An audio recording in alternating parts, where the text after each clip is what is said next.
Okay, welcome to the deep dive. Today, we're jumping into the FF-3F Saberfish.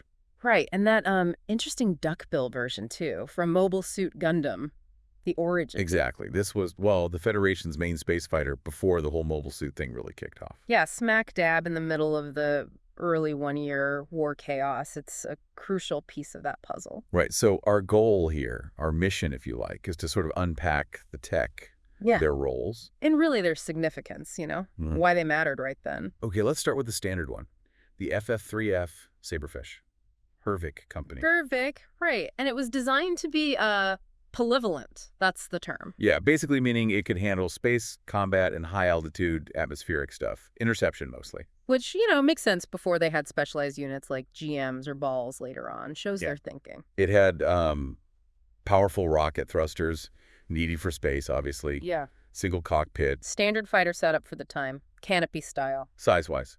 Length about 19.9 meters, so nearly 20 meters. Decent wingspan, too. Okay. And weapons? Okay, yeah. 8 25-millimeter Vulcan cannons packed into the nose. Like 3 per side, 2 underneath. Standard Federation point defense almost. And missiles. They could carry them. 4 hard points, and each had these detachable containers. How many per container? 3 missiles. So 12 total if fully loaded. But the catch was those missiles weren't always that great. Right, because of the Minovsky particle interference.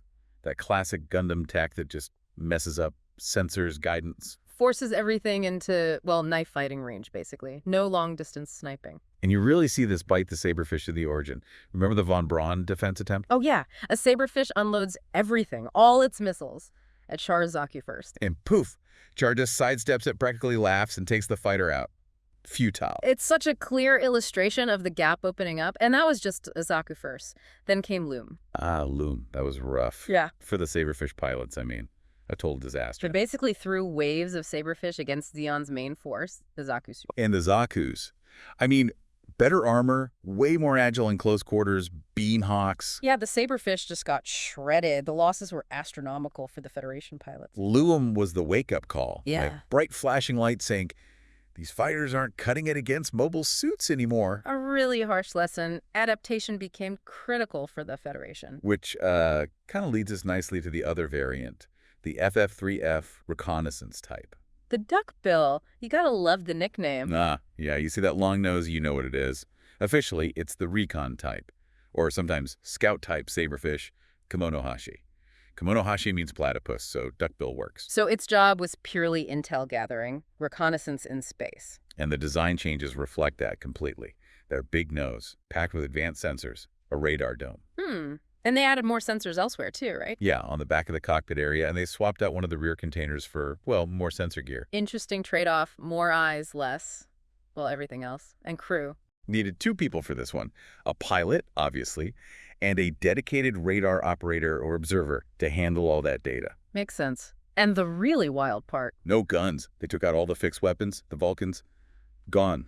So it had, and I think this is the quote, no fighting ability whatsoever, just pure recon. A flying sensor package, basically. Very vulnerable, you'd think. Definitely. But we see it deployed at Loum, right in the thick of it, trying to feed intel back. High risk, high reward, I guess. And here's a neat little detail for you. Ryu Jose, you know, future white base pilot. Yeah. He actually piloted a duckbill during this early part of the war before he got into a core fighter. Wow. Okay. That adds a layer. Puts him right there at that technological turning point, seeing it firsthand. Right. And Hervic Company made both versions, the standard fighter and this recon type. And the designs, for the origin version specifically, were handled by Hajime Katoki. Ah, Katoki. Explains the detail. He's known for that grounded, realistic mecha aesthetic. Definitely. His touch is all over the Origin's mechanical designs. So, stepping back, what's the legacy here? What does the Saberfish, both types, really represent in the Origin? Well, I think it's kind of the high water mark for the Federation's conventional space fighters, Yeah. but also the moment right before the tide went out, you know? Yeah, it symbolizes their initial strength, but also their sudden vulnerability when mobile suits hit the scene. Loum is the big, painful punctuation mark on that. Absolutely. But even with those limitations, you can't ignore its role. It was crucial early on. For attack runs, yes, but also for just seeing what Zeon was doing before the Federation had mobile suits of their own deployed effectively, the duckbill especially. Right, so the Saberfish, maybe because of its failures against MS, was a vital precursor.